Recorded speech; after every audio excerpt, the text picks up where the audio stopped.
Hey guys, it's Kim. Just thought I would come on here and make a quick video because it's Sunday, which is the first day of peak week before my last show of the year, which is the NABBA World Championships next Saturday. And I've had a really kind of weird weekend, and I've had a really emotional day. And I think finally all of the work of the last 5 months has really caught up with me. I think because the end is in sight now. And I literally had an absolute meltdown this morning. I spent the whole morning crying. I actually couldn't stop crying. It's funny because I kind of have been feeling, the last 3 weeks since PCA, my last show, have been really, really hard. And it has taken an enormous amount of mental fortitude to go from one show into a 3-week prep for the next show into a 3-week prep for the next show.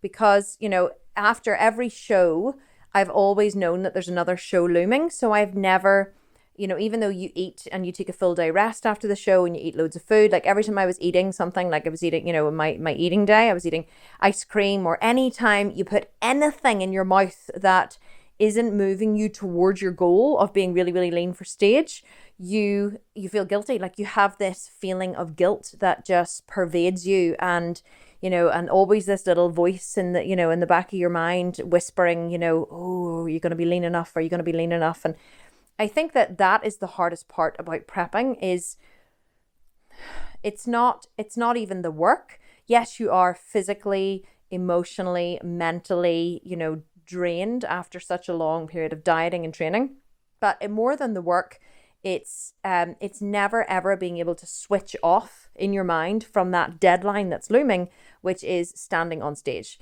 in a tiny sparkly thong in front of thousands and thousands of people. So I think that has been the hardest part. But today, I think what happened was, after PCA, I didn't place in PCA, and last year I won the show, and the year before I placed second.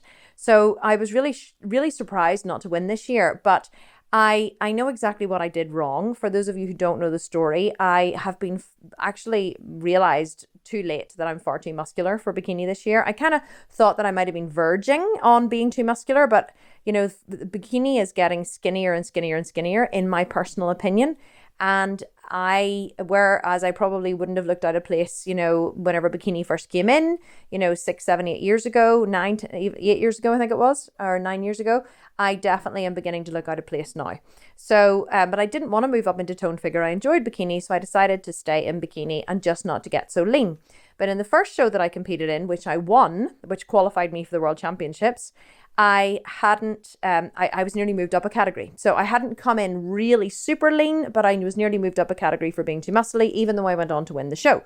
So for the second show, I was scared of being moved up a category, and I literally spent the next 3 weeks practicing a whole different posing routine. I bought new posing shoes. I bought I got a different bikini. I spent all my time practicing this posing routine that would make me look much softer.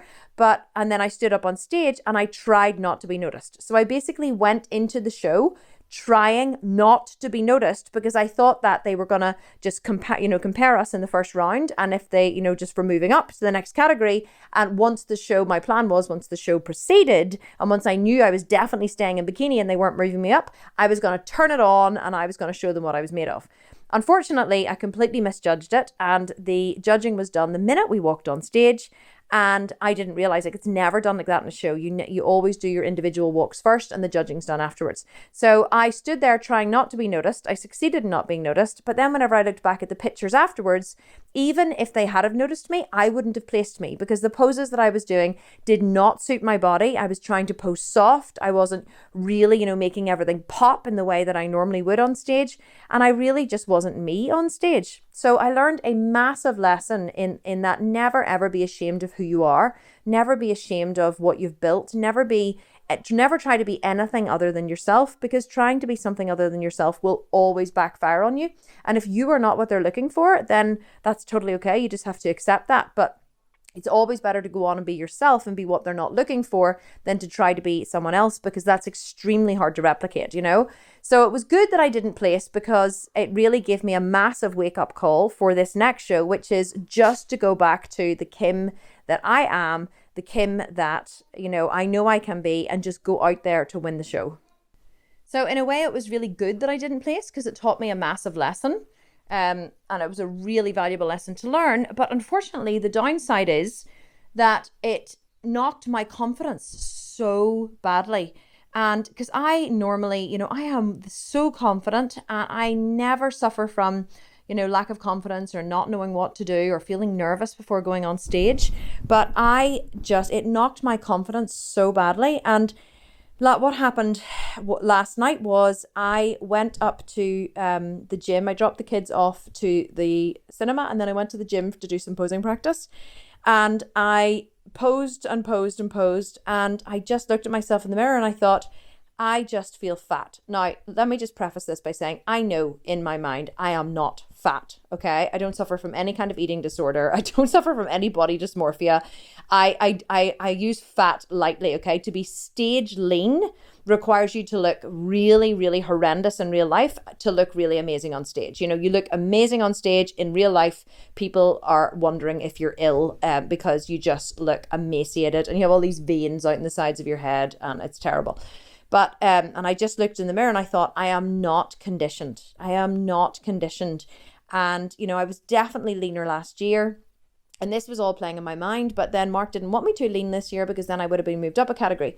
But I feel like, you know, I think that I just looked in the mirror and I thought, I don't know who I am anymore. I don't know, you know, whether I should just be me. I don't know what poses suit my body. I thought I knew what poses suited my body until I saw the photographs, and then I realized the poses that I was doing didn't suit my body. And I think it just knocked my confidence massively this year, and has been a massive wake-up call for me. And I came home last night after posing, and I get into bed, and I said to my husband, I actually just feel depressed. And he said, you feel depressed? And I said, it's ridiculous. I've never felt depressed in my entire life, but I actually just feel depressed. I said, I feel angry because I feel that I have worked my ass off and it hasn't made any difference. You know, I stood on stage first 5 weeks ago. I have knocked my pan in for the last 5 weeks, double sessions of cardio. I've slashed my calories down to nothing. I have been angry. I've been, you know, hungry. I've been depleted. I've worked my butt off in the gym. I have been running my business, which is massive. You know, I have been trying to, you know, be a good wife, be a good mother. And I feel like when I looked in the mirror last night and I was posing, I just felt like all of my work was for nothing. And I know that that's ridiculous, okay? And my lizard brain is saying this is, oh my God. And then, you know, my monkey brain is saying, okay, that's completely ridiculous. So I'm kind of, you know, going between the two brains at the minute, you know, my rational brain and my irrational brain. But I just want to be honest about my irrational brain, because quite often that is what drives us emotionally. And then I woke up this morning and I slept until 8:45 this morning, which is so unlike me. And I woke up this morning and I said, Ryan came in to me. I was, you know, the kids were like, can we do this? And can we go here? And can we go there? And I was like, guys, you know what? I'm done. I can't. It was so weird, because I was looking at the week ahead and all I could see were problems. I wasn't like, yay, peak week, you know, normally I love peak week because, you know, you get your hair done and your nails done and, you know, you have loads of appointments and you're dehydrating and your body looks amazing and you're getting your tan done. I have a photo shoot on Thursday, and normally this is all exciting. And I was looking forward to the week ahead and just going, oh my God, I can't be arsed with this. I can't, you know, the thought of doing a water drop, I was like, I can't, you know, I don't know how I'm going to get through the next 3 days of double cardio sessions and dieting. And oh, it was awful. And I sat at my desk and Ryan came in again and I said, I really just feel depressed. I said, I feel like I could just cry any second. And so anyway, then he was like, oh my God, that, you know, are you okay? And I said, I don't know. I just feel horrendous. And you see, this is the point where I rarely cry, and I rarely ask for help. There's not very many people that I would ever ask for help. And I find asking for help weirdly like a sign of weakness. Like anyone can ask me for anything and I never see it as a sign of weakness in them. But I find it very, very, very hard to ask others for help. And I anyway, my mum rang me, and I was thinking in the back of my mind, oh, I should message Mark. And then I thought, no, I don't want to message Mark because, I don't want him to think, I don't know what I thought I wanted him to think, but I didn't want him to think badly of me. I suppose I wanted to pridefully keep my, I don't know, my pride. That's the only way I can look at it. I felt like my pride would be hurt if I admitted that I was suffering, or I admitted that I was human, God forbid. And then my mum rang me, and of course, you know what it's like when you hear your mum's voice. And mum rang me, and she was like, "Are you okay?" And I was like, "I'm really just not okay." And I just started to bawl my eyes out. I was like, and she was like, "Oh my God, right, I'm coming down to see you." And I was like, "No, it's okay, you don't have to." She was like, "I'm coming now." And she was literally in the car, and she was at my house within 10 minutes. And she came in, and I was like, like 40-year-old woman, like hugging my mum, like like crying. And she was, so then of course she gave me a pep talk. And it's not that she hates me competing. She supports me in everything that I do, but it's hard for her to watch me, being so busy and so depleted. And it's hard to see your child upset no matter what age they are.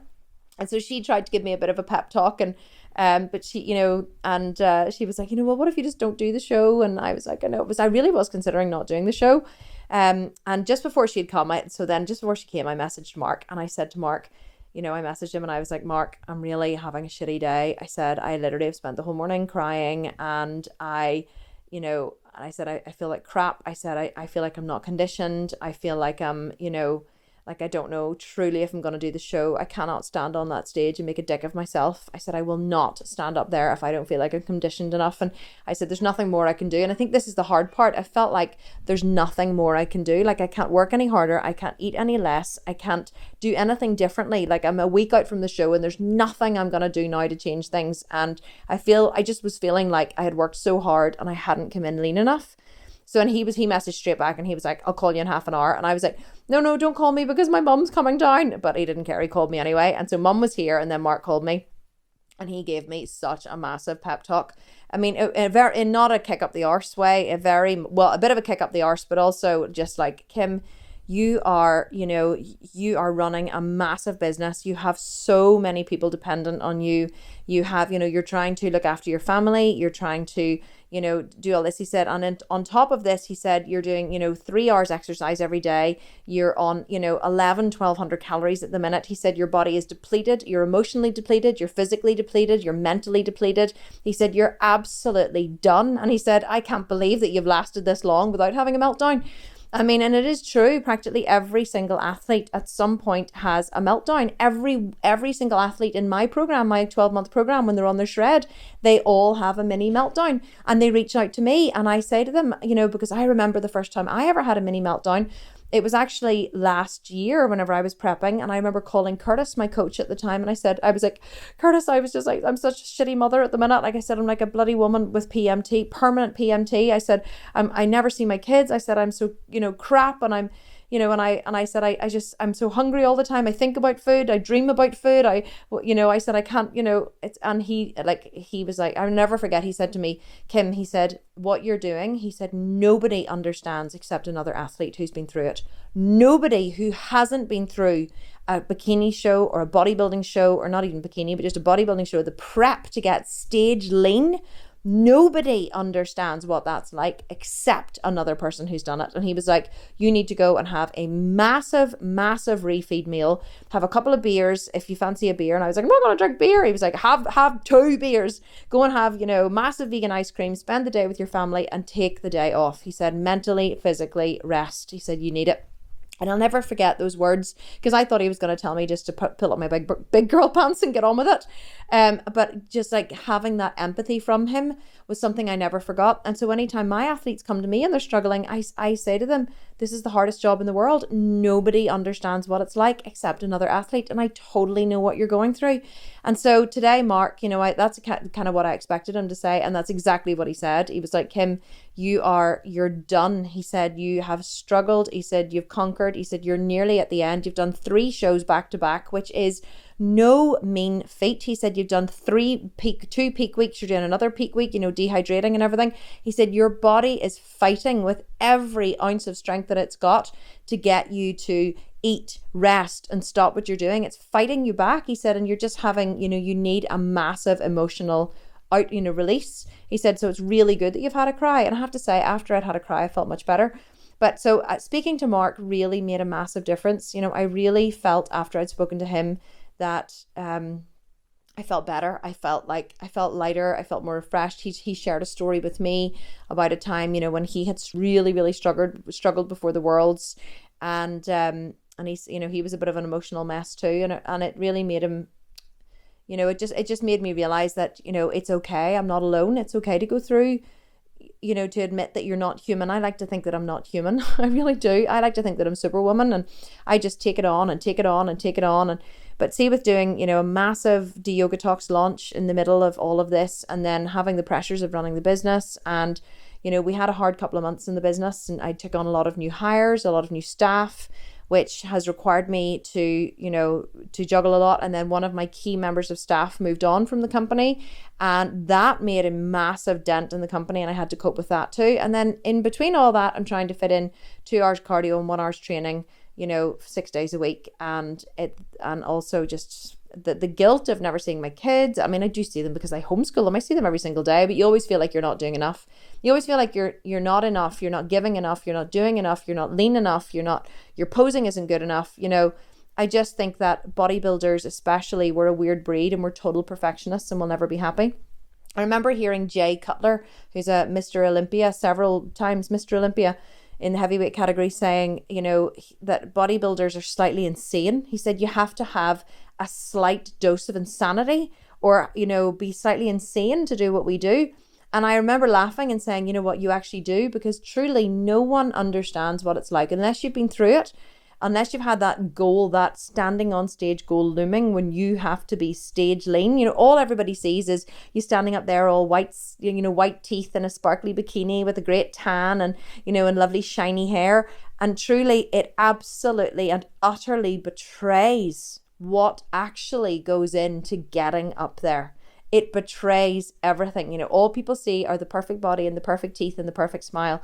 And they truly don't realize what goes into standing on that stage and the emotions that we go through to get there. So I just spent the rest of the day chilling out, resting. I watched an episode of something on Netflix. I had a bath. I resisted the urge to do any cardio. I still didn't, obviously kept on my diet, but I didn't do, actually that's not true. I allowed myself like a very small bowl of Ben and Jerry's vegan ice cream earlier, because Kai was eating it. When I say small bowl, it was like 1 scoop, and I thought, you know what, I'm just going to allow myself it. It's not going to make any difference at this stage. And the sugar felt good. Like, I have to say, it definitely did feel good.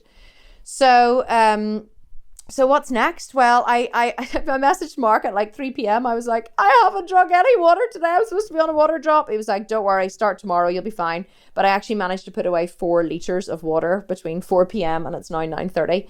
So 4 litres of water, which is good. Tomorrow I'll go 5, then 6, then 7, then 8, just to really drop some water and come in good condition. So that's the start of my, peak week. I started unraveling at the seams, I think, because, I know that after this week, it's all going to be over. Whereas every other show that I've come into, I've always known there's another show. So I've never allowed myself to let go. But I think that with the end being in sight now, I think that the relief is rushing through my body. I think that I've mentally made a step towards, letting go and seeing that the end is coming. And it sounds very melodramatic, doesn't it? But it really does sound so melodramatic, but it's true. And, just the thought of being able to get up in the morning and not having to do cardio, the thought of being able to get up in the morning and being able to eat before you do your cardio, holy God, like amazing. You've no idea what it's been like for the last 5 months to know that the minute you wake up, you have to get on that Stairmaster at some point.